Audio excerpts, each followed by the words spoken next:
मित्रांनो, आज आपण खूप छान अशी एक मराठी कथा पाहणार आहोत. एका आईचा एक अनोखा प्रवास पाहणार आहोत. प्रवास अनोख्या मातृत्वाचा. एक आई बाळासाठी काहीही करू शकते हे सांगणारी ही कहाणी नक्की पूर्ण ऐका आणि कमेंट करूनही नक्की सांगा तुम्हाला कशी वाटली ते. बाहेर वातावरण ढगाळ होतं. चंद्र ढगाच्या आड होता. शर्वरी नुकतीच आवरून रूमच्या बाहेर आली. बाबा बोलणारच होते, पण आईने इशाऱ्याने जेवण उरकू द्या असं खुणावलं आणि बाबा गप्प बसले. जेवण झाल्यावर आई बाबा समोर येऊन बसले. शरू, जरा बोलायचे, बाबांनी सुरुवात केली. हां, बोला ना बाबा, तीही सहज म्हणाली. तू अचानक परतण्याचा निर्णय का घेतलास? काही नाही बाबा, अभ्यास आणि नंतर सगळी कामं नाही झेपत. त्यापेक्षा मी इथून येऊन जाऊन करीन. तेवढाच अभ्यासालाही जास्त वेळ देता येईल. तिने तात्पुरतं कारण देऊन बाबांचं समाधान केलं. झोपायला जाते सांगून ती रूममध्ये आली. नेहमीप्रमाणे ठणकणारी छाती ओली झाली आणि तिच्या अश्रूंचा बांध फुटला. दुधासाठी कासावीस झालेल्या छकुलीचा चेहरा क्षणभर डोळ्यापुढे तरळला आणि न राहून तिने फोनला हात घातला. 3 आठवडे ठेवलेला संयम आज तुटला होता. फोनची रिंग जात होती आणि तिची धडधड वाढली होती. समोरून कोणी उचलूच नाही असं वाटत असताना त्याचा मृदू स्वर कानी पडला. बोल. खोल दरीतून प्रतिध्वनी उमटावा तसा काहीसा वाटला तिला. ती झोपली? ती कशीबशी बोलली. हो, आत्ताच झोपवली तिला. रडून रडून अकांत केला होता. नाकीनऊ आले होते माझ्या. तो लहान आहे ती, तिच्या कलाकालाने घ्या. हळूहळू होईल सवयी तिलाही आणि तुम्हालाही. असा दीर्घ हुंकार आला आणि समोरून फोन कट झाला. शर्वरीला घरी येऊन 3 महिने लोटले होते. एक दिवस कॉलेजमधून ती जरा उशिराच घरी पोहोचली. संध्याकाळचे 6:30-7ची वेळ होती. उन्हकल्ली होती. बसमधून उतरली. समोर अंगणात 4 चाकी उभी दिसली. यावेळी कोण आला असावं असा विचार करत गाडीजवळ पोहोचली. नंबर प्लेटवर नजर जाताच जरा गोंधळली, कारण ती त्याची गाडी होती. तो इथे कसा? त्याला इथला पत्ता कोणी दिला असेल? का आला असेल? अशा सगळ्या विचारांचे मोहळ मनात उठते न उठते तोच तिची छकुली आई म्हणत येऊन बिलगली. क्षणभर तिला हसावं की रडावं कळेना, पण तोवर तिच्यातल्या आईला आवेग आवरला नाही. तिने छकुलीला उचलून घेतलं आणि तिचे मुके घेतले. तिला घेऊन ती घरात प्रवेशली. तो आणि तिचे बाबा हॉलमध्ये बसले होते. तिने छकुलीला खाली उतरवलं, पण ती कशीच तिला सोडायला तयार होईना. तिला चिटकवून उभी राहिली आणि तशीच आपल्या बाबांना म्हणाली, बाबा, आई आली, आता आपण आपल्या घरी जाऊया. तिला घेऊन ती निरागस पोर बोबड्या आवाजात सहज बोलून गेली. शर्वरीला तिच्या पायाभोवती तिच्या चिमुकल्या हातांची पकड अजून घट्ट झाल्याची जाणवली. हो, पण तिला येऊ तर देत आधी. आत्ताच आली आहे की नाही ती कॉलेजमधून, तिला फ्रेश होऊ दे. तो कशी तरी त्या चिमुकल्या जीवाची समजूत काढण्याचा आटोकाट प्रयत्न करत होता.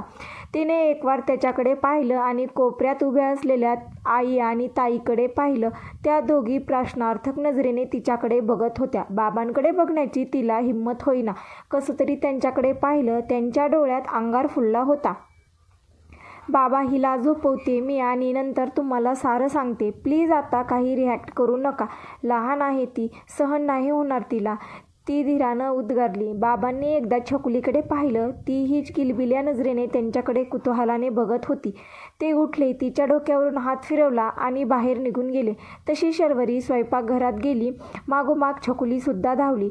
तो आत्ताच पोहोचलाय आणि या गोंधळात आई त्याला चहा वगैरेच विचारायला विसरलीये हे तिनं पुरतं हेरलं होतं. तिने पटकन चहाचा आदन गॅसवर चढवलं. छकुली पायाशी कुरबुर करत होती. तिला पुन्हा उचलून घेत तिने विचारलं, पिल्लू, खाऊ हवाय का? नको. छकुलीने नाक मुरडलं. जा बघू मग बाहेर बाबांकडे. तिला खाली ठेवून म्हणाली, नाही, मी कोठे जाणार नाही तुला सोडून. तू पुन्हा मला आणि बाबांना सोडून गेलीस तर? तिचा प्रत्येक शब्द शर्वरीच्या काळजाच्या आरपार होत होता. तरी ती स्वतःला सावरत म्हणाली, नाही ग बाळा, आता मी तुला सोडून कुठेही नाही जाणार. आणि आता आपल्या बाबांच्या चहाची वेळ आहे की नाही? तू बाहेर जा, मी आलेच चहा घेऊन. छकुली बाहेर गेली आणि पाठोपाठ तीही चहा आणि फराळाचं घेऊन आली. ती समोर बसली तेव्हा त्याने तिच्या हातात काही पेपर्स दिले. तिने ते वाचले. तिला काही समजेनासं झालं होतं. तिने गोंधळून त्याच्याकडे पाहिलं. त्याला तिच्याशी बोलायचं होतं हे तिला कळलं होतं, पण आता सर्वांसमोर ते शक्य नव्हतं. तेवढ्यात बाहेर ताईसोबत खेळत असलेली छकुली तिच्याकडे आली आणि कुरबुर करू लागली. तिच्या झोपेची वेळ झाली होती. शर्वरीने तिला उचलून आत नेलं. बेडवर झोपण्याचा प्रयत्न करू लागली, पण ती कशीच ऐकेना. तिच्यात तरी काय दोष होता? तिला झोपताना आई आणि बाबा दोघे सोबत हवे असायचे. आईच्या खुशीत बाबांची गोष्ट ऐकत झोपण्याची सवय झाली होती तिला.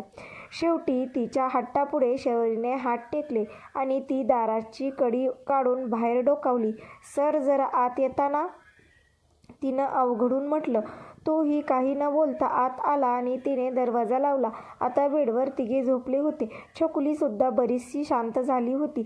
सवयीने मानेखालून वरच्या बाजूला असलेला शर्वरीचा हात शेखरच्या हातात होता. गोष्ट ऐकता ऐकता छकुली तिच्या दिशेने वळली आणि तिच्या चिमुकल्या ओठांचा शर्वरीच्या छातीला स्पर्श झाला आणि तिच्यातली आई मनोमन सुखावली. एरवी ओघळून जाणारं दूध आज कितीतरी काळानंतर सारथिकी लागत होतं. छकुलीने दूध ओढताच तिच्या छातीत कळ उठली आणि नकळत शेखरचा हात जोरात दाबला गेला आणि तिच्या चेहऱ्यावर वेदनेची तिरफी रेघ उमटली. काय ग, ठीक आहेस ना? काय होतंय? शेखर घाबराघुबरा होऊन विचारत होता. अहो, घाबरू नका, काही नाही झालं. खूप दिवसांनी तिला पाजतेय ना, म्हणून जराशी तिने ओढल्यावर कळ आली. आता काही नाही होत, असा हाताची पकड सैल करत ती म्हणाली. शरू, त्याने अंतरतेने हाक मारली, पण पुढचे शब्द काही उमटतच नाहीत. त्याच्या डोळ्यातली आसवे तिला सारं सांगून गेली. छकुलीला गाढ झोप लागली होती. तिला नीट झोपवून बाजूला उशी लावून दोघे रूम बाहेर आले. आता त्यांना वादळाला सामोरं जायचं होतं. शर्वरीने बाहेर येताच बाबा तिच्यावर तुटून पडले. लाथा बुक्के झाडत त्यांच्या तोंडाचा पट्टा सुरू झाला.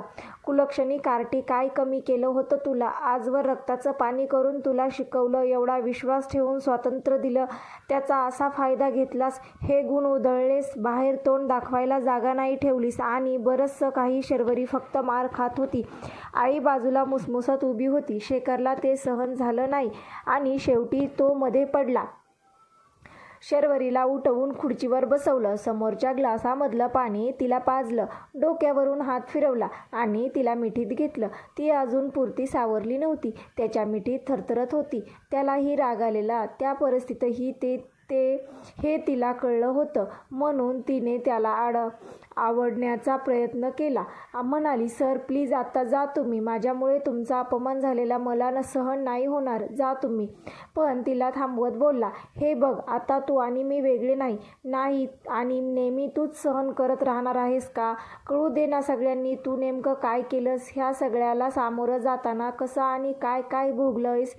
शर्वरीचे बाबा, आधी मी सांगतोय ते ऐकून घ्या आणि नंतर ठरवा. तुमच्या लेकीनं तुम्ही दिलेल्या स्वातंत्र्याचा फायदा घेतला की गैरफायदा? तो सांगत होता तेव्हा शर्वरीचं मन वर्षभर मागे भूतकाळात गेलं. कॉलेज सुरू होऊन 2 आठवडे उलटले. एक दिवस सकाळी लेक्चरला क्लासमध्ये बसलेली असताना खिडकीतून हाक आली. शरू, आहेस का ग? हो म्हणत ती उभी राहिली. अगं हो काय, दरवाजा उघड. तिने पटकन जाऊन दरवाजा उघडला. चल, आपल्याला निघायचंय. तो आत येत म्हणाला. कुठे, कधी, का? तिने भराभर विचारलं. हो, हळू जरा, आता निघायचंय, बाकीचं वाटेत सांगतो. सर, वही पेन काही घेऊ? बाळा, बॅगच घे, परत येणार नाही आपण, संध्याकाळ होईल.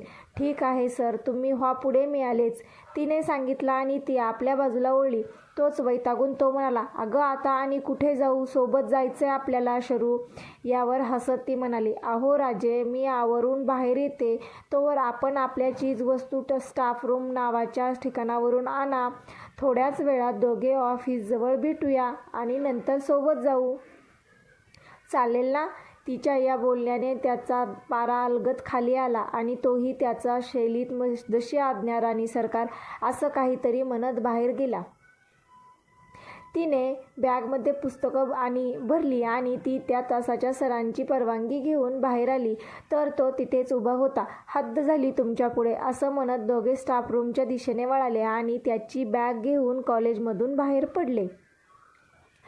तिचा अंदाज खरा ठरला. गाडी पणजीच्या दिशेने धावत होती. तो अस्वस्थ असला म्हणजे असा काही गडबडीत करायचा हे तिला एका वर्षात कळलं होतं.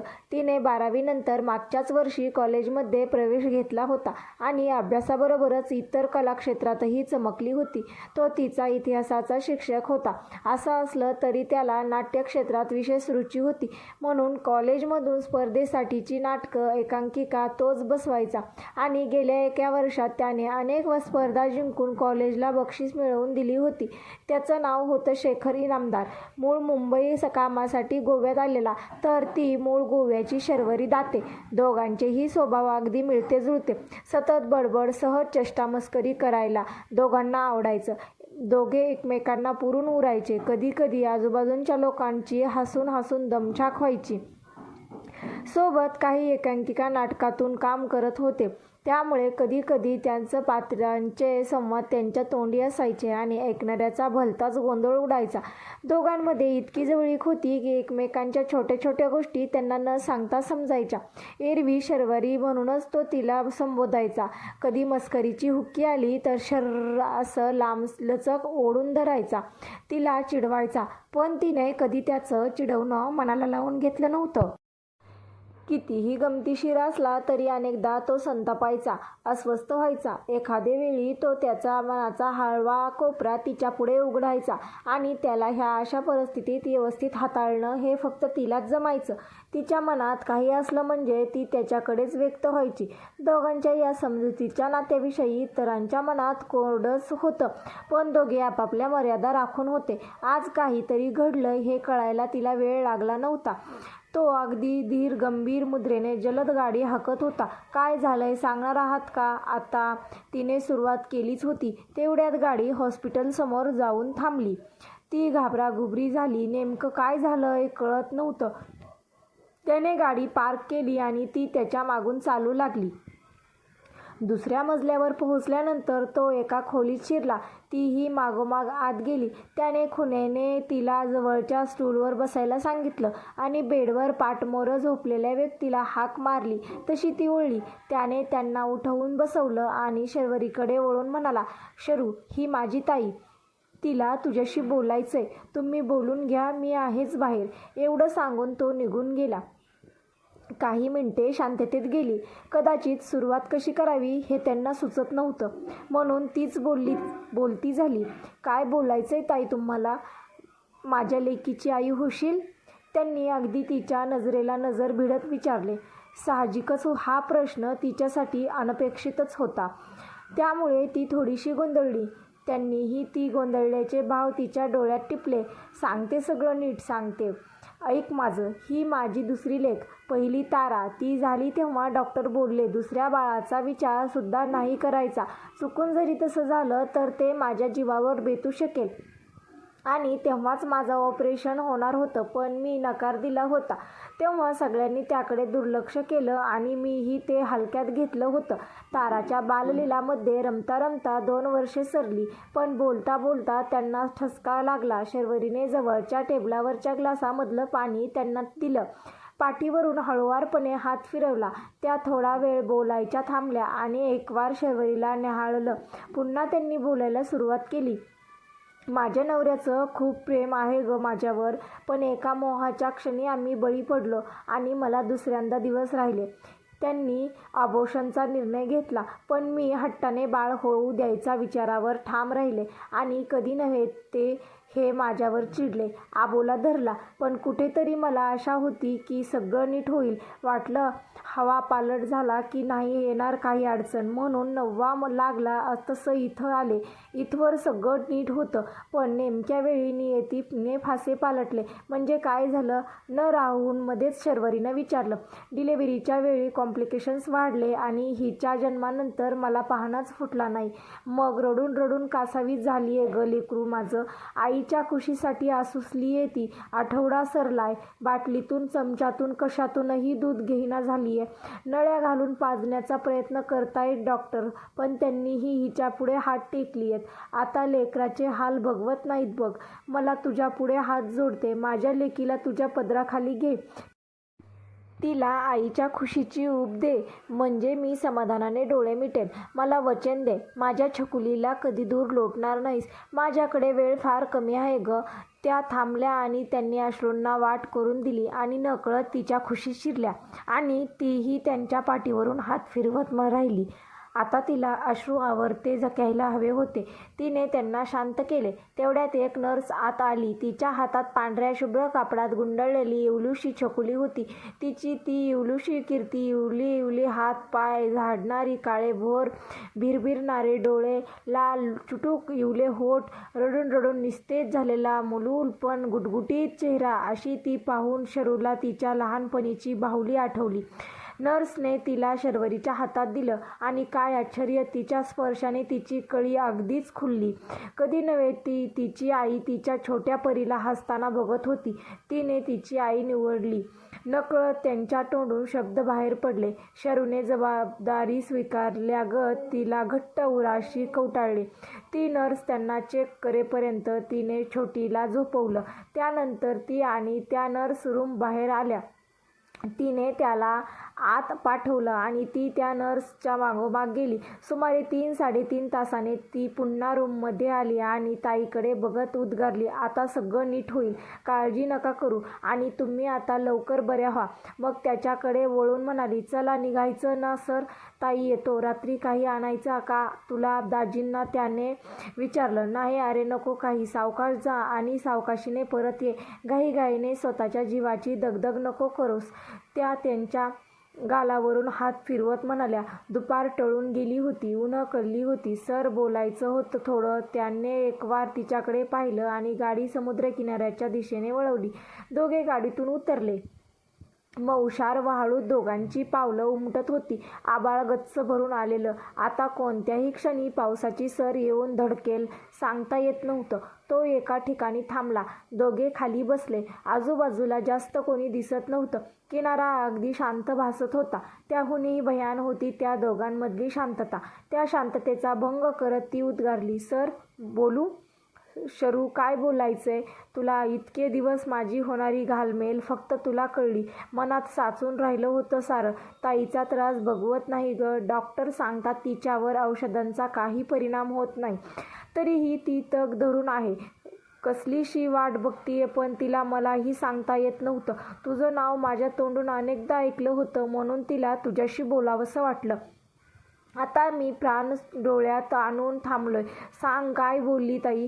तिने एकवार त्यांच्या डोळ्यात पाहिलं आणि धीर एकवटून त्यांच्यातला संवाद आणि त्यानंतर छकुलीचा त्याला आलेला प्रतिसाद सारं त्याला सांगितलं आणि म्हणाली, सर मी एक निर्णय घेतलाय आणि त्यात मला तुमची साथ हवी आहे. कसला निर्णय? त्याने भांबावून विचारलं. सांगते. मगाशी तुम्ही आत आल्यानंतर मी त्या नर्स सोबत गेले. तिला छकुलीबद्दल विचारलं. तिने मला सांगितलं तिला दूध पाजण्यासाठी अडचणी येत आहेत. नाकातून नळ्या घालून सध्या तरी निभावतंय, पण हे असं जास्त दिवस करणं शक्य नाही, कारण जसजसे दिवस जातील तिच्या हालचाली वाढतील आणि त्यामुळे नळ्या हलल्या तर तिलाच अपाय होईल आणि इतर कोणत्या पद्धतीने ती दूध घेत नाही. मग मी त्यांना विचारलं, ह्यावर कोणता दुसरा उपाय? मग काय म्हणाल्या त्या? तिला मध्येच तोडत तो म्हणाला, इन्स्टिट्यूस लॅक्टेशन. ती म्हणाली, म्हणजे हे काय असतं? त्याने विचारलं. जेव्हा एखादी स्त्री गरोदर असते तेव्हा 2ऱ्या किंवा 3ऱ्या आठवड्यापासून ऑक्सिटोसिन हा हार्मोन्स तिच्या शरीरामध्ये सक्रिय होतो, ज्याद्वारे तिच्या स्तनामध्ये दुधाच्या निर्मितीला सुरुवात होते आणि 8-9 महिन्याच्या अखेर ती बाळाला पाजू शकते. ही नैसर्गिकरित्या होणारी प्रक्रिया आहे, पण आपल्याकडे दुर्दैवाने हा पर्याय उपलब्ध नाहीये. दुसरा पर्याय, एखादी दुसरी बाई जर तिच्या बाळासोबत आपल्या छकुलीला पाजायला तयार असेल तर हा प्रश्न सुटेल. कदाचित, पण ही शक्यता मला कमीच वाटली. म्हणून मी नर्सला तिसरा काही मार्ग आहे का ते विचारलं. तर त्यांनी मला इंड्यूस लॅक्टेशनबद्दल सांगितलं. थोडा वेळ उसासून ती पुन्हा सांगू लागली, इंड्यूस लॅक्टेशन हा प्रक्रियेद्वारे ऑक्सिटोसिन शरीरामध्ये इंजेक्ट केला जातो. औषधोपचार करून प्रोलॅक्टिन लेवल वाढते आणि त्यानंतर इलेक्ट्रिक पंपिंग, हँड एक्सप्रेसिंग अशा पद्धती वापरून दीड महिन्यात दुधाची निर्मिती केली जाते आणि हे दूध आईच्या दुधाइतकेच शक्तिवर्धक असते, बाळाला लाभदायक असते, त्याचा बाळाला अपाय होत नाही. तर मी असा निर्णय घेतलाय की मी ह्या प्रक्रियेला सामोरी जाणार आणि त्यात मला तुमची साथ हवी आहे. सर, सांगा, द्याल माझी साथ? अगं पण याचा तुला काही त्रास झाला भविष्यात तर? आणि तसंही बॉटल फिडिंगचा पर्याय शिल्लक आहे अजून आपल्याकडे. तो तिच्या काळजीने कळवळून म्हणाला.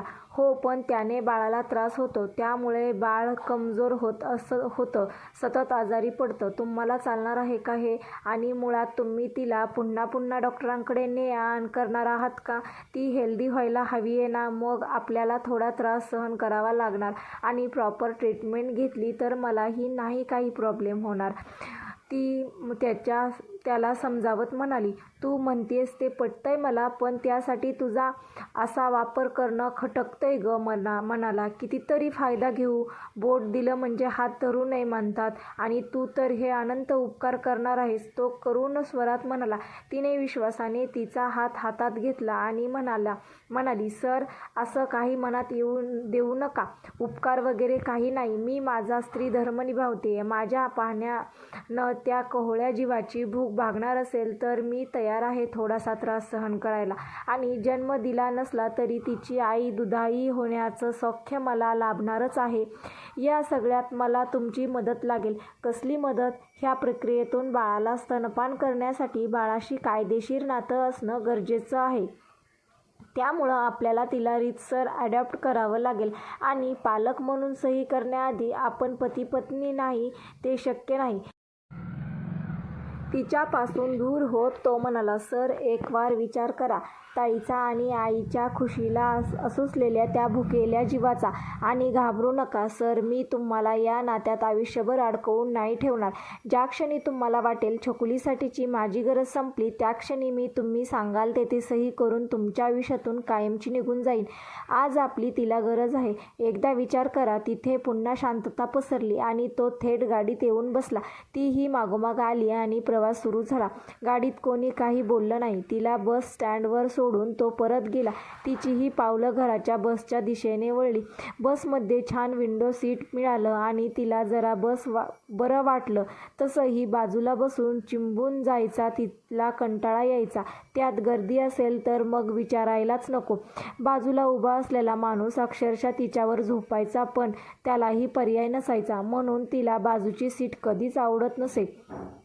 विंडो सीट मिळाली की ती प्रफुल्लित व्हायची, कारण या सीटवर बसलं की आरामदायक वाटायचं. त्या 1.5-2 तासाच्या प्रवासात तिचा लेखनाचा छंद बहरला होता. अशीच खिडकीतून बघता बघता कितीतरी कवितांनी जन्म घेतला होता. पण आज ती द्विधा मनस्थितीत सापडली होती. मनात अनेक विचारांनी डोक्यात गर्दी केली होती. खिडकीतून बाहेर दिसणारा सूर्य जसजसा मावळीकडे कलत होता, तेवढीच तिच्या डोक्यात विचारांची निशा गडद होत होती. आता सगळं शेखरच्या निर्णयावर अवलंबून होतं, त्यामुळे तिच्या हातात वाट पाहण्या वाचून दुसरा पर्याय नव्हता. घरी आली. मेसेज करून त्याला पोहोचल्याचं कळवलं. जेवण झाल्यावर थकलेलं अंग पलंगावर झोकून दिलं. डोळ्यावर झोप असून देखील विचार तिला झोपू देत नव्हते. त्या विचारांच्या गराड्यात कधीतरी तिला झोप लागली. दुसऱ्या दिवशी सकाळी कॉलेजला आली तेव्हा प्रार्थनेच्या वेळी तो भेटला आणि म्हणाला, प्रार्थनेनंतर आपल्याला निघायचंय, ऑफिस जवळ थांब.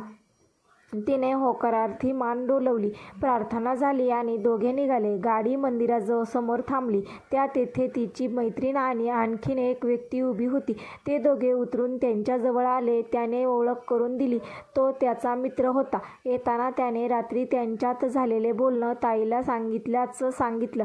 त्यावर दीर्घ चर्चा केल्यानंतर त्याला शर्वरीचं बोलणं पटलं होतं. त्यामुळे आज त्या दिशेने पहिलं पाऊल पडणार होतं आणि ते म्हणजे त्यांचं होणारं लग्न. चौघे बाहेर गुरुजींसाठी मंदिराच्या आवारात थांबलेले. बाहेर विजा कडकडत होत्या. सरी मागून सरी कोसळत होती. वाटेत येताना दोघांनी कपडे बदललेले होते. लाल तपकिरी रंगाचा कुर्ता, पांढरी पॅन्ट त्याला शोभत होती. हातातलं घड्याळ, डोळ्यावरचा चष्मा, अगदी हलकी शेव केलेली दाढी, नेटके विंचरलेले केस त्याच्या राजबिंड्या रूपाची शोभा वाढवत होते. तीही छान पैठणी नेसली होती. एवढ्या गडबडीतही तिचं शॉपिंग त्याने व्यवस्थित केलेलं. अंगावर जास्त नसले तरी त्याच्याकडे असलेले, त्याने जपून ठेवलेले आईचे काही ठेवणीतले दागिने तिच्यासाठी आणलेले, तिच्या मैत्रिणीने मंदिराच्या पलीकडे असलेल्या चेंजिंग रूममध्ये नेऊन तिला नीट सजवलं. पाठीवर सोडलेली लांब सडक वेणी, त्यावर मोगऱ्याचा गजरा, हातात चुडा, गळ्यात नाजूक हार, भुवयांच्या मध्ये लहानशा चंद्राकृतीची टिकली, पायातली पैंजणं थेंबाच्या आवाजात आवाज मिसळून वाजत होती. गुरुजी आले. दोघांनी त्यांचा आशीर्वाद घेतला आणि विधींना सुरुवात झाली. शास्त्रासाठी म्हणून गुरुजींनी हळदीचा विधी केला. दोघांना एकमेकांनी उष्टी हळद लावली. नंतर लग्नाच्या विधी सुरू झाल्या. त्यांच्या हातात हात देऊन विश्वासाने ती 7 पावले चालली. त्यांच्या नावाचं मंगळसूत्र तिच्या गळ्यात पडलं आणि भांगेत त्याच्या नावाचं कुंकू लेवून ती झाली होती शर्वरी शेखर इनामदार. सगळं आटपून ते कोर्टामध्ये गेले. तिथे त्यांच्या एका वकील मित्राला हाताशी धरून त्याने लग्न रजिस्ट्रेशनची आणि ॲडॉप्शनची कागदपत्र बनवली. वकील मित्रांनी दिलेल्या जरुरीच्या कागदपत्रांची यादी केली आणि नंतर ते दोघे त्यांच्या रूमवर आले. तिची मैत्रीण आणि त्याचा मित्र आपल्या वाटेने मार्गस्थ झाले. येता येता त्यांनी ताईची भेट घेतली. ती माऊली कृतज्ञतेचे अश्रू ढाळण्याखेरीज काहीच करू शकली नाही. रूमवर पोहोचल्यानंतर दोघांनी चेंज केले, फ्रेश झाले आणि हॉलमध्ये येऊन बसले. त्याने दोघांसाठी कॉफी करून आणली. पाऊस नुकताच थांबला होता. खिडकीतून गार वारा येत होता. त्याने एकवार तिच्याकडे निरखून पाहिले. जरी तिने नववधूचा सगळा साज उतरवला असला तरी ती नुकतीच फुललेल्या मोगऱ्यागत मोहक दिसत होती. तिलाही त्याची तिच्या देहावरून फिरवणारी नजर जाणवत होती, पण ती आपलं लक्ष नसल्यासारखं भासवत होती. तिथे थंड शांतता नांदत होती. शेवटी त्यानेच न राहून बोलायला सुरुवात केली. आपण पहिला टप्पा यशस्वीरित्या पार केला. आता काही दिवसात कोर्ट प्रोसिजर सुद्धा पूर्ण होईल. सो आता ट्रीटमेंट कधीपासून सुरू करायची हे तू सांग, आपण त्याप्रमाणे करू. सर, आता जास्त उशीर नको, उद्यापासूनच करू, ती तत्परतेने म्हणाली. याविषयी आई-बाबांना काय सांगणार आहेस? खरं तर लग्न करण्याआधी त्यांना सारं सांगायला हवं होतं. तो काळजीच्या सुरात म्हणाला. हो, खरं आहे तुमचं म्हणणं, पण ही ती वेळ नाही. विषय वेगळा आहे आणि माझे आई-बाबा जुन्या रूढी परंपरा पाळणारी माणसं आहेत, तर ते आपल्या हेतू समजून घेतीलच याची मला खात्री वाटत नाही. आणि या साऱ्यामुळे उगीच त्यांना त्रास नको. मी काहीतरी कारण सांगून उद्या इथे शिफ्ट होते, तुम्हाला चालणार असेल तर.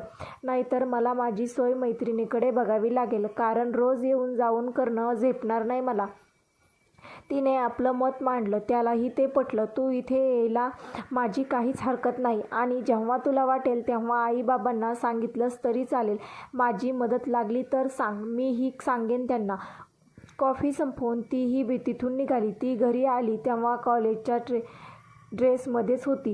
गळ्यात फक्त मंगळसूत्र होतं, पण तेही त्याने तिच्या आधीच्या चेनच्या पॅटर्नशी मिळतं जुळतं आणलेलं, म्हणजे कोणाला संशय नाही येणार. आता पुढचा टप्पा होता बाबांना कन्व्हिन्स करायचा. तेही तिला तेवढं कठीण गेलं नाही. मैत्रिणी मिळून रूम शेअर करून राहणार म्हटल्यावर त्यांनीही परमिशन दिली. तिने सामान आवरायला घेतलं.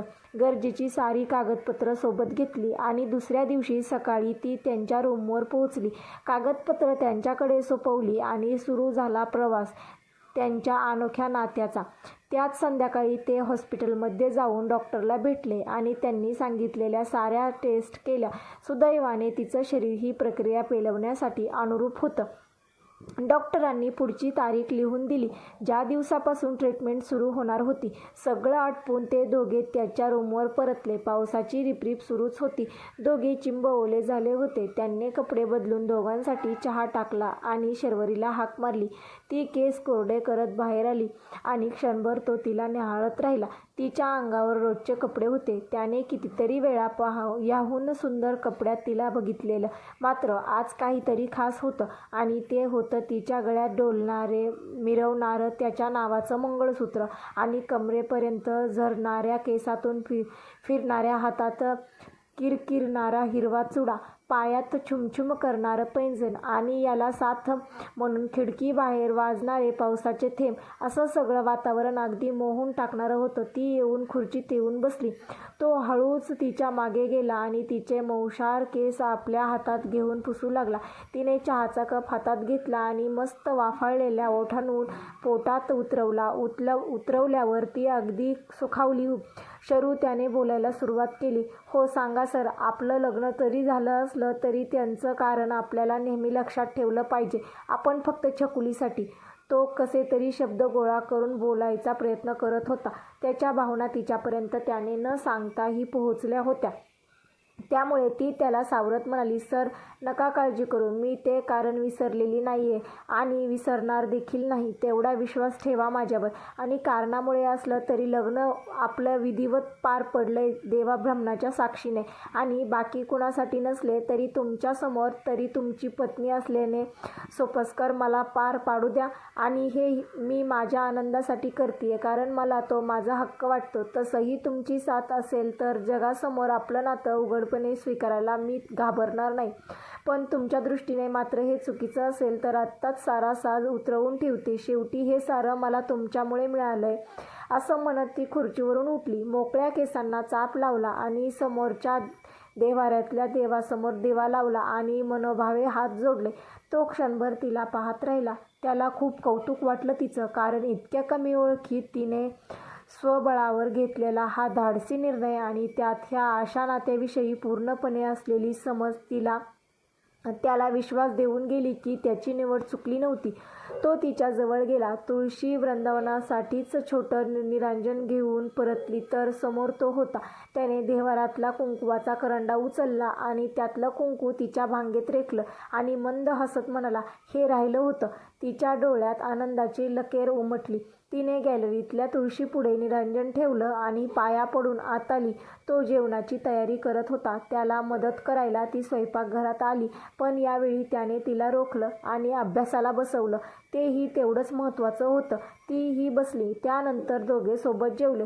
तो आतल्या खोलीत पलंगावर पुस्तक वाचत बसला. तेवढ्यात ताईचा फोन येऊन गेला. सारं आवरून ती आत आली. तिला पाहिल्यावर त्याने पुस्तक मिटलं आणि उठून कपाटातली अंथरूण घेऊन बाहेर जाऊ लागला. तेवढ्यात तिने टोकलं, सर थांबा, कुठे चाललात? अगं असं काय करतेयस तू? झोप इथे निवांत, मी झोपतो हॉलमध्ये. तो कसाबसा म्हणाला, नाही तुम्ही कुठेही जायचं नाही, इथेच झोपा. हवं असेल तर आपण कम्फर्टेबल होईपर्यंत उशी ठेवू मध्ये, पण ही अशी परकेपणाची पायरी नको चढायला. जिथवर साथ आहे तिथपर्यंत तरी मनापासून स्वीकारू आपलं नातं प्लीज. मला कळतीये तुमची तगमग, पण मगाशी ज्या विश्वासाने कुंकू रेखलं त्यांना त्याच विश्वासाने विसावा ना. दोघे एका अंथरुणात आहोत म्हणजे काहीतरी होईलच ही भीती काढून टाका मनातून. आपला संयम आपण जाणून आहोतच. हे असं सांगत असताना ती त्याच्या तोंडावरचे भाव निरखत होती. सर अजूनही नाही पटलंय का तुम्हाला? ठीक आहे तर मग मी झोपते बाहेर. माझ्यामुळे तुमची फरफट नको. झोपा निवांत. असं म्हणत ती बिछाण्यावरून उठली. नको, आपण सोबत झोपतोय. चल पटकन, उद्या कॉलेजला जायचंय तेव्हा लवकर पण उठायचंय. असं म्हणत त्याने हातातली अंथरुणं कपाटात परत ठेवली, मध्ये उशी टाकली आणि दिवा मालवून पलंगावर विसावला. तिनंही बाजूला पाठ टेकली. 2 दिवसाच्या धावपळीत आलेल्या थकव्यामुळे दोघांना पटकन निद्रा देवी प्रसन्न झाली होती. सकाळी मंद मंद पोह्यांच्या वासाने त्याला जाग आली. तो उठून स्वयंपाकघरात आला. ती पाठमोरी उभी होती. तिला त्याची चाहूल लागली तशी ती पाठमोरी राहूनच ती म्हणाली, अहो सर, इथे काय करताय? आवरून या पटकन, निघायचंय ना आपल्याला. हो आलोच, असं म्हणत तो आवरायला गेला. त्याचं आवरून झाल्यावर तिने त्याला चहा आणि पोहे दिले. अरे वा, आज हातात अगदी रेडीमेड चहा नाश्ता, नशीब फळफळलंय माझं.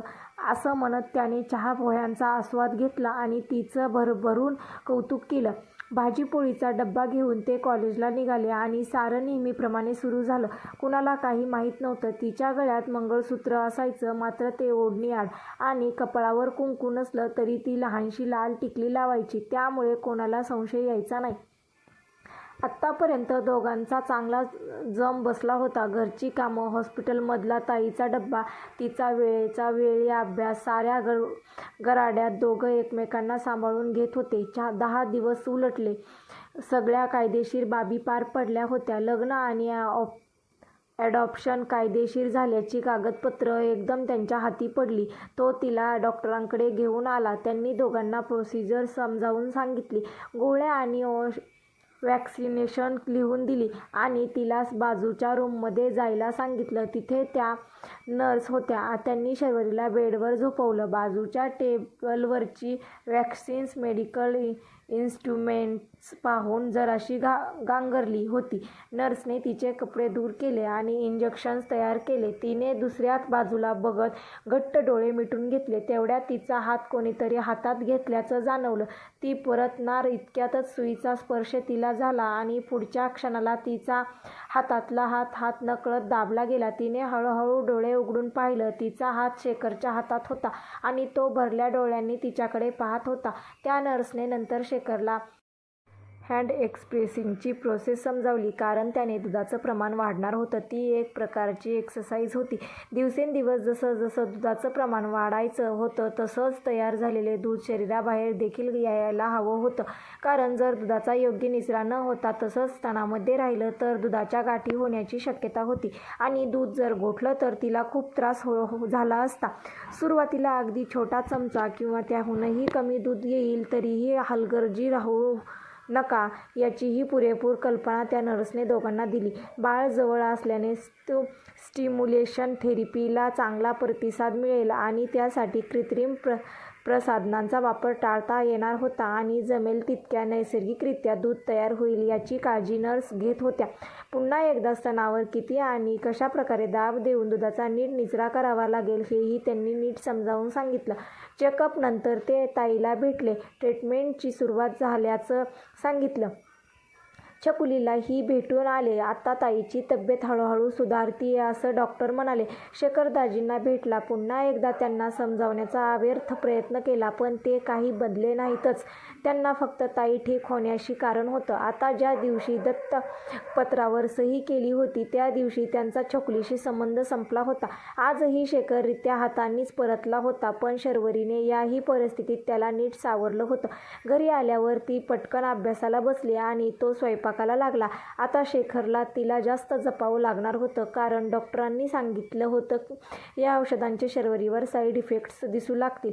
सुरुवातीला कमजोरी येणं, अचानक चिडचिड होणं किंवा अगदी शांत होणं, औषध घेतल्यावर कधी मधी ग्लानी येणं, वजन जास्त होणं हा असा त्रास होईल, पण तो सुरुवातीलाच. नंतर हळूहळू दुधाचं प्रमाण नॉर्मल झालं म्हणजे सगळं पूर्ववत होणार होतं. तोवर काळजी घ्यावी लागेल असं डॉक्टर म्हणाले होते. जेवल्यानंतर ती बाहेर गॅलरीत बसली होती. आत्ताच पावसाची सर येऊन गेली होती. गार हवेची झुळूक अंगाला स्पर्शून जात होती. त्याने तिच्या गोळ्या आणल्या होत्या. गोळ्या घेऊन ती झोपी गेली. तो बराच वेळ जागा होता. बऱ्याच वेळानंतर त्याला झोप लागली. दुसऱ्या दिवसापासून सुरू झाली तारेवरची कसरत. कॉलेज, अभ्यास, औषधं, हॉस्पिटल आणि बाळ हे सगळं सांभाळता दोघे मेटाकुटीला यायचे, पण एकमेकांच्या साथीने धीराने आल्या दिवसाला सामोरे जात होते. तिची औषधं नियमित सुरू होती. तिचं खाणं पिणं अगदी सगळं नीट पाहत होता शेखर. शेखरनं हँड एक्सप्रेसिंग करण्याआधी शर्वरीला नीट विश्वासात घेतलं. तीही समजुतीनं तयार झाली. इतक्या जवळ आणि एकटं असूनही त्यांच्या स्पर्शात तिला कधीही वासनांद भाव जाणवला नाही. हल्ली कितीतरी वेळा ग्लॅनीमुळे त्याच्या बाहुपाशात झोपी जायची. सुरुवातीला नर्सने सांगितल्याप्रमाणे कमी दूध यायचं, पण नंतर स्टिम्युलेशन थेरपीला सुरुवात झाल्यानंतर दुधाचं प्रमाण अगदी समाधानकारक यायला लागलं. छकुलीच्या कोवळ्या ओठांचा स्पर्श छातीला होताच तिच्यातली आई मनोमन सुख व्हायची, पण त्या इवल्या जीवाला पदराखाली घेताना समोर तिला 9 मास पोटी उजपलेल्या त्या निष्पाप माऊलीच्या डोळ्याच्या कडा ओसंडून व्हायच्या, पण ती माऊली पदरात दुःख टिपायची आणि अश्रू शर्वरीला दिसू नये याचा आटोकाट प्रयत्न करायची, पण शरूच्या नजरेतून तिची घालमेल काही सुटायची नाही आणि ती पाहून तिच्यातल्या बाईचा जीव तिळतिळ तुटायचा, पण ती देखील काही करू शकत नव्हती. पण यात एक समाधान होतं, ते म्हणजे 2 महिन्याऐवजी 1.5 महिन्यात शर्वरीच्या दुधाचं प्रमाण छकुलीची भूक भागवण्या इतपत वाढलं होतं. आता छकुलीचा ताजेला गुटगुटपणा परतत होता. आता तिला काचेच्या पाळण्यात न ठेवता साध्या गाडीच्या पाळण्यात ठेवलं होतं. शर्वरीची औषधं आता पूर्णपणे बंद झाली होती आणि ती पूर्ववत होत होती. फक्त छकुलीला पाजायला दिवसातून साधारण 3 ते 4 वेळा तिला हॉस्पिटलला जावं लागायचं. शेखर तिला लेक्चरच्या वेळा सांभाळून तिला ने-आण करायचा. इतक्यात छकुलीला घरी आणणं शक्य नव्हतं, कारण ताईची तब्येत अजून स्थावर झाली नव्हती. तरीही शर्वरीने शेखर नीट सारं सांभाळून घेत होते. त्यांची छकुली आता बघता बघता 2 महिन्याची झाली होती. त्यांनी 1 महिन्याची झाल्यावर तिचं नामकरण केलं होतं. शुभदा. आता ती त्याची शुभा झाली होती.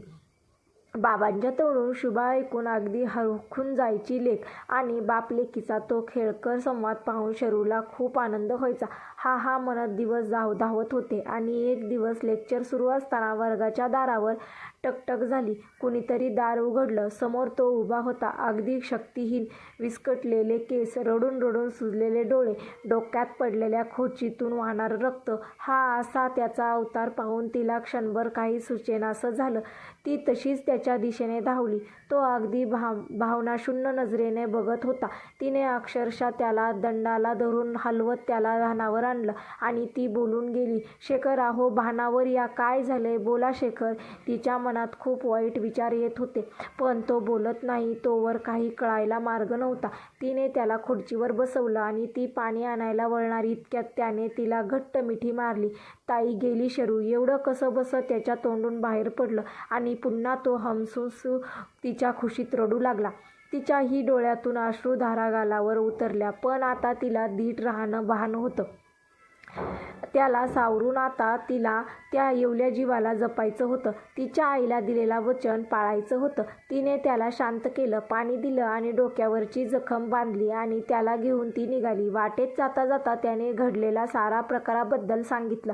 तुला कॉलेजला सोडल्यानंतर मी ताईला नाश्ता द्यायला गेलो. त्यावेळी मी पोहोचण्यापूर्वीपासून दाजी तिथे पोहोचले होते. त्यांच्यात बहुतेक छकुलीवरील वाद झाला होता.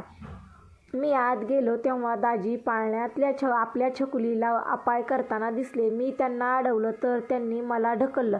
मी बाजूला पडलो. माझं डोकं तिथल्या स्टूलचा कोपरा आपटलं आणि रक्त वाहू लागलं. मला सावरायला म्हणून ताई माझ्याकडे धावली. त्यात तिला लावलेलं सलाईन तुटलं आणि ती तिथंच कोसळली. मी कसा बसा स्वतःला सावरत डॉक्टरांना बोलवलं, पण आम्ही काही करेस्तोवर सारं संपलं होतं ग. शरू, माझी ताई आम्हा सर्वांना सोडून गेली. आपल्या छकुलीला पोरकं करून गेली. कसं तरी सगळं सांगितल्यावर त्याला पुन्हा रडू कोसळलं. दोघे हॉस्पिटलला पोहोचले. त्या तिथे काहीच हालचाल दिसत नव्हती. फक्त बाळाच्या रडण्याचा आवाज येत होता. ते दोघे त्या आवाजाच्या दिशेने गेले. तेथे एक नर्स छकुलीला शांत करत होत्या. शर्वरीने लगेच तिला घेतलं. शेखरने ताईविषयी विचारताच त्या नर्सने सांगितलं की पेशंट बरोबर असलेल्या व्यक्तीने रीतसर कागदपत्रे दाखवून साऱ्या फॉर्मॅलिटीज पूर्ण करून बॉडी ताब्यात घेतली आणि या बाळाच्या उपचारांचा सगळा खर्च मागाहून येणाऱ्या व्यक्ती देतील आणि तिला घेऊन जाईल. जर नाही आला तर तिला अनाथाश्रमात टाका असं सांगितलं आणि ते निघून गेले. हे ऐकता शेखर पटकन खाली बसला. त्याला तो धक्का सहन झाला नाही. तिने नर्सच्या मदतीने त्याला सावरलं आणि सगळ्या फॉर्मॅलिटीज पूर्ण केल्या आणि बाळाला आणि त्याला रूमवर घेऊन आली. तो अजूनही धक्क्यातून पुरता सावरला नव्हता. शुभा शांत झोपली होती. संध्याकाळी मुंबईहून त्याच्या मित्राचा फोन आला. आईने गळ घालून त्याच्यासाठी विधी थांबवले असं तो म्हणाला. आधी तो जायला तयार नव्हता, पण शर्वरीने त्याला समजावलं आणि तो जायला तयार झाला. तिने पटकन त्याची बॅग भरली आणि तो निघाला. त्याला यायला निदान 3 दिवस लागणार होते आणि बाळाला एकटीला सोडून जाणं शक्य नव्हतं, म्हणून तिने पुढचे 3 दिवस कॉलेजला न जाण्याचा निर्णय घेतला. ताईचे अंतिम विधी आटपून तो अपेक्षेप्रमाणे 3ऱ्या दिवशी संध्याकाळी परतला. मूळ दुवा संपल्यामुळे आता शुभा फक्त शेखर शर्वरीची जबाबदारी होती. आता त्यांना निर्णय घ्यायचा होता. तिचा सांभाळ ते कसा करणार होते, कारण दोघांपैकी एकालाही पूर्ण दिवस बाळाजवळ थांबणं शक्य नव्हतं.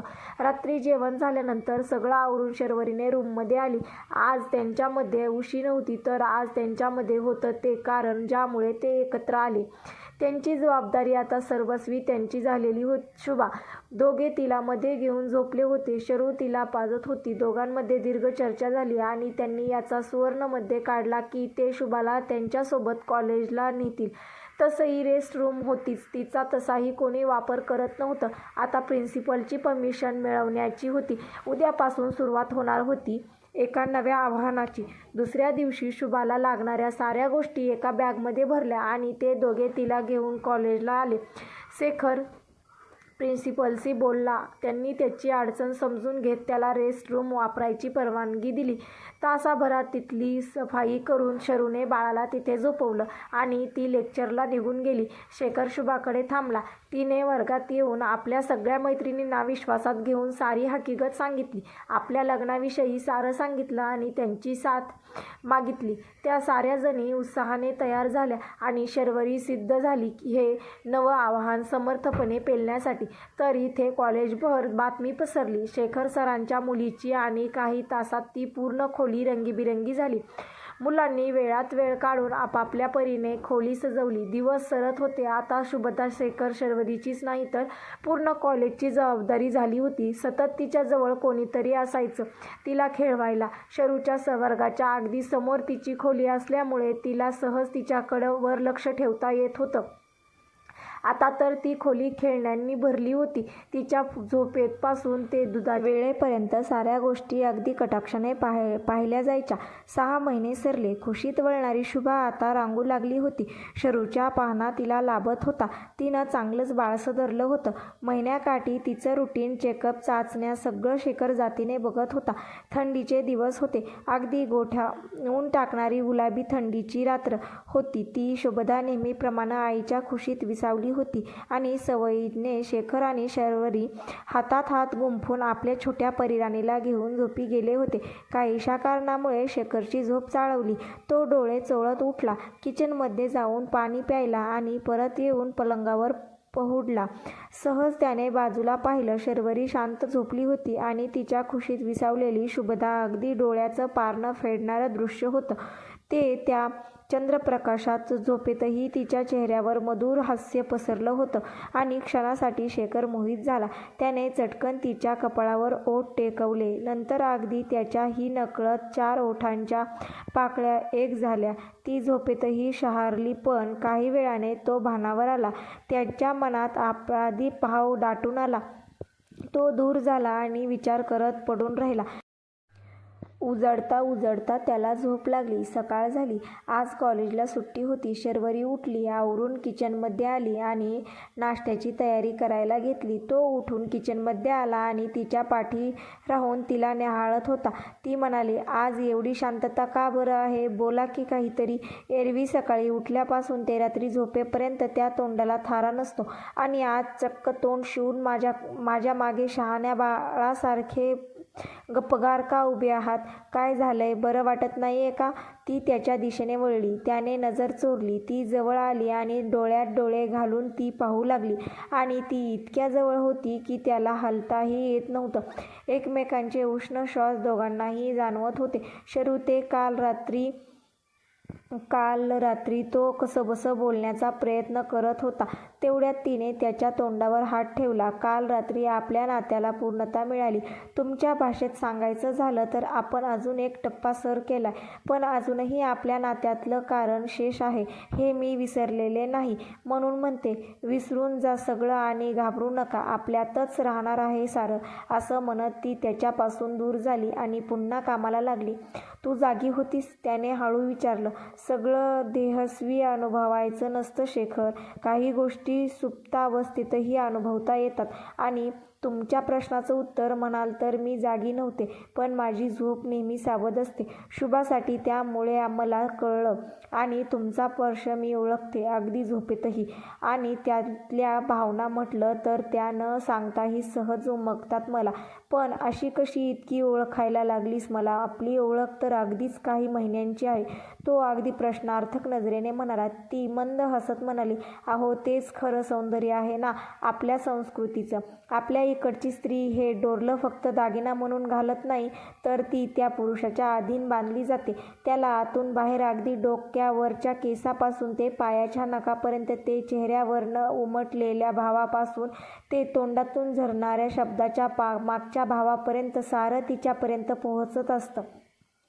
आज पुन्हा एकदा तो नव्याने तिला सामोरं गेला होता.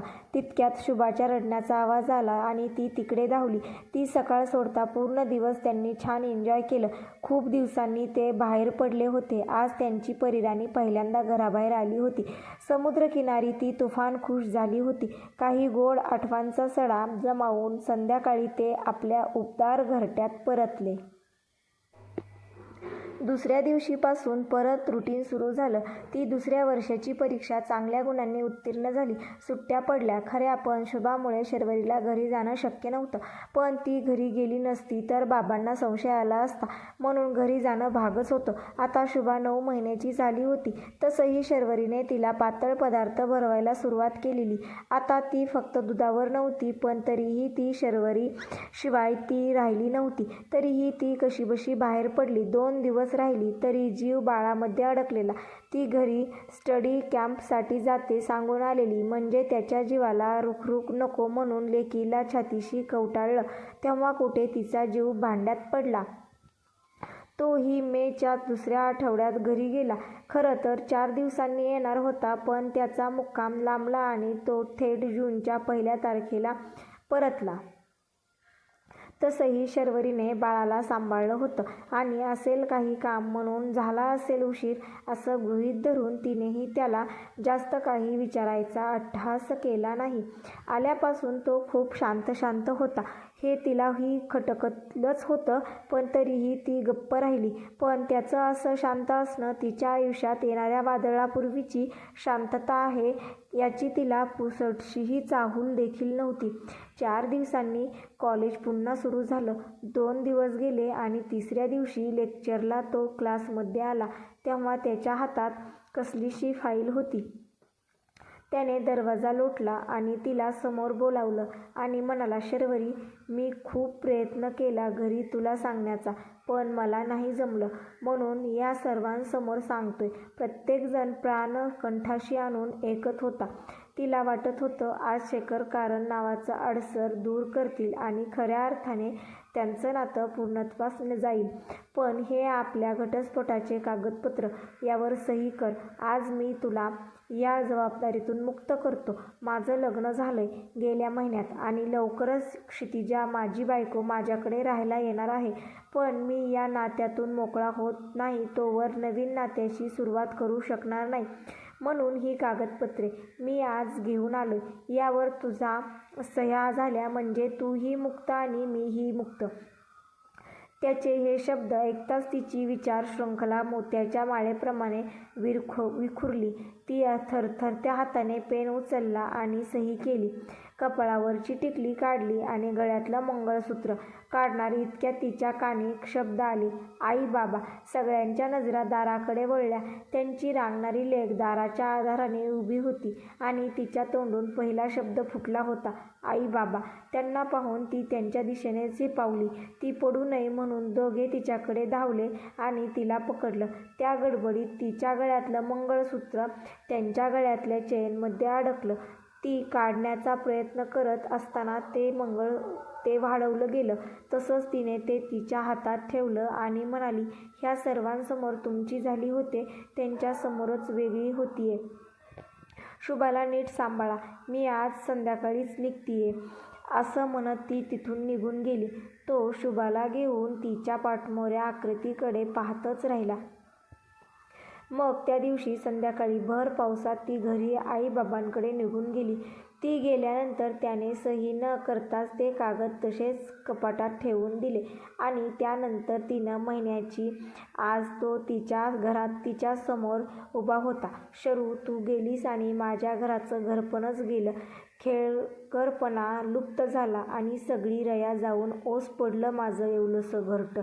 तू गेलीस आणि काही दिवसांनी ती आली. क्षितिजा खूप वेगळी तुझ्यापेक्षा, खूप वेगळी. ती आपल्या कामाशी काम ठेवायची. त्यात स्वभाव अगदी तिरस्कारी, संशयी, जणू मायेचा ओलावा काय तो माहीतच नसावा. तो थांबला. इतक्यात ती म्हणाली, मग तुम्ही अशा स्त्रीशी लग्न कसं केलंत? खरं सांगू, मी सुट्टीत घरी गेलो, त्यामुळे आपल्याबद्दल घरी सांगायचं म्हणून. पण आईने सरळ मला शपथेवर लग्नाला तयार केलं. मी सारं सांगूनही तिने काही ऐकलं नाही. वाटलं लग्नापूर्वी त्या मुलीला भेटून सारं सांगावं, म्हणजे ती नकार देईल आणि हे लग्न मोडेल. तसा प्रयत्न देखील केला मी, पण काही होऊ शकलं नाही आणि आमची थेट भेट भोवल्यावरच झाली. सगळं पार पडलं आणि मी इथे यायला आदल्या रात्री तिला सगळं सविस्तर सांगितलं. तेव्हा तिला काही प्रॉब्लेम नव्हता. फक्त जाता जाता एवढंच म्हणाली, तिला आता मोकळं करा. म्हणजे तिने इशारा दिला होता. म्हणून आल्यावर तुला म्हणणे तुझ्याकडून सही ती अडखळला. पुढे शुभाला तर नीट सांभाळत होती ना? मग तिने पुढचा प्रश्न विचारला आणि यावेळी तिच्या आवाजातली तीक्ष्ण धार त्याला जाणवली. तो पुढे म्हणाला, खरी समस्या तर तिथेच निर्माण झाली. तिला मुलं अजिबात आवडत नाही. ती शुभाचा तिटकारा करायची. तिने मला आल्या आल्या सांगितलं की तिला तिच्या करिअरवर फोकस करायचा आहे. त्यात तिला शुभाचा अडसर वाटत होता. ती नेहमी म्हणायची, सवतीची पोर आणून माझ्या उरावर बसवली. कसाबसा राग गिळून मी तिची समजूत काढायचो. पुन्हा पुन्हा समजवून थकलो होतो. यावरून आमचे खटके उडायला लागले होते. शुभा दिवसभर कशीबशी शांत असायची, पण रात्री तुझ्या आठवणींनी कासावीस व्हायची. आई आई करून हैदोस घालायची. रडत रडत घरभर तुला शोधायची, पण तिच्या दगडाच्या काळजाला कधी पाजर फुटला नाही ग. कधी मायेने जवळ घेतलं नाही पोरीला. त्याने एकवार शरूकडे पाहिलं. तिच्या डोळ्यात आसवं भरली होती. एकीकडे घरी हे असं चाललेलं आणि कॉलेजला तुझ्या नजरेला नजर देण्याचा धीर होत नव्हता मला. मी बोलायचा प्रयत्न करायचो, पण मन धजावतच नव्हतं आणि कोणत्या तोंडाने तुझ्याकडे येणार होतो. आणि असं असलं तरी तुझी तगमग, तुला होणारा त्रास आणि ओढणीच्या आड ओली झालेली छाती माझ्या नजरेतून सुटली नव्हती. शरू, त्या दिवशी तर दूध गोठलं आणि तुला होणाऱ्या वेदना माझं हृदय भेदत होत्या. मी रेस्टरूमच्या दाराआड थांबलो होतो. मॅडमनी येऊन तू ठीक असल्याचं सांगितलं आणि मी एकदा तुला दुरूनच पाहिलं आणि तिथून मग निघून गेलो. तिने काही दिवसांनी सुट्टी घेतली होती. वाटलं शुभाजवळ राहिली तर कदाचित तिला शुभाविषयी कणव वाटेल, म्हणून आशेने तिला तिच्याजवळ ठेवून आलो होतो. पण तीच माझी चूक झाली. मी संध्याकाळी घरी गेलो आणि तिथे जे मी पाहिलं ते पाहून मात्र माझा संयम सुटला. मी तिच्यावर हात उगारला. त्याने उसासा टाकला. असं काय पाहिलं तुम्ही? तिने सावरत विचारलं. आपल्या शुभाच्या अंगावर माराचे डाग होते. तिचा कोवळा हात पोळला होता. तिचे अश्रू थांबत नव्हते आणि त्या बाईचा तोंडाचा पट्टा सुरूच होता. मी आधी शुभाला शांत केलं, तिला औषध लावलं आणि भरवलं आणि मग झोपवलं. त्या दिवशी पहिल्यांदा माझी लेक माराचे चटके सहन करत झोपी गेली होती. त्यानंतर आमच्यात खूप बाचाबाची झाली आणि त्यातून मग माझा हात उगारला गेला. मग 2 दिवसांनी सकाळी मला टेबलवर कागदपत्रे आणि चिठ्ठी मिळाली. त्यात तिने लिहिलं होतं, मला आता तुमच्यासोबत राहता येणार नाही. मला माझं करिअर महत्त्वाचं आहे. हे आपल्या घटस्फोटाचे कागदपत्र. यावर मी सही केली आहे. तुम्हीही करा, म्हणजे आपण दोघे मुक्त होऊ. यापुढे मी तुमच्या आयुष्यात हस्तक्षेप करणार नाही आणि तुम्हीही करू नये, ही विनंती. असे 4 शब्द लिहून ती कायमची माझ्या आयुष्यातून निघून गेली.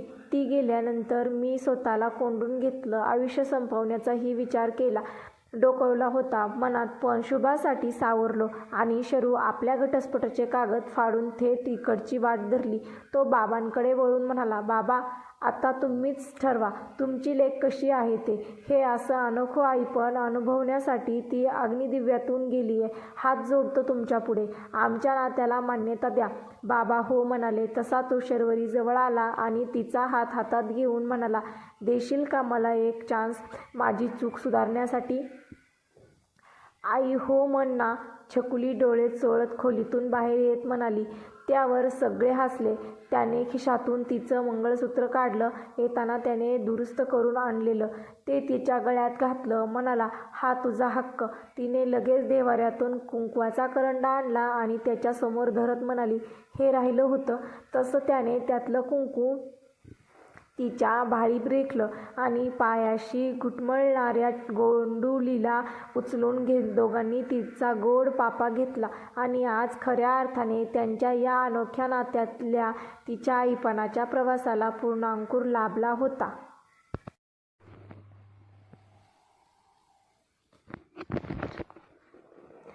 मित्रांनो, तुम्हाला कसा वाटला एका आईचा प्रवास? एका आईचा एक अनोखा प्रवास कसा वाटला ते कमेंट करून नक्की सांगा. आणि हो, आवडले असेल तर व्हिडिओला लाईक आणि चॅनलला सबस्क्राईब करायला विसरू नका. व्हिडिओ पूर्ण पाहिल्याबद्दल खूप खूप आभार. भेटूयात अशाच नवनवीन युनिक स्टोरीज आणि कथांमध्ये. तोपर्यंत धन्यवाद.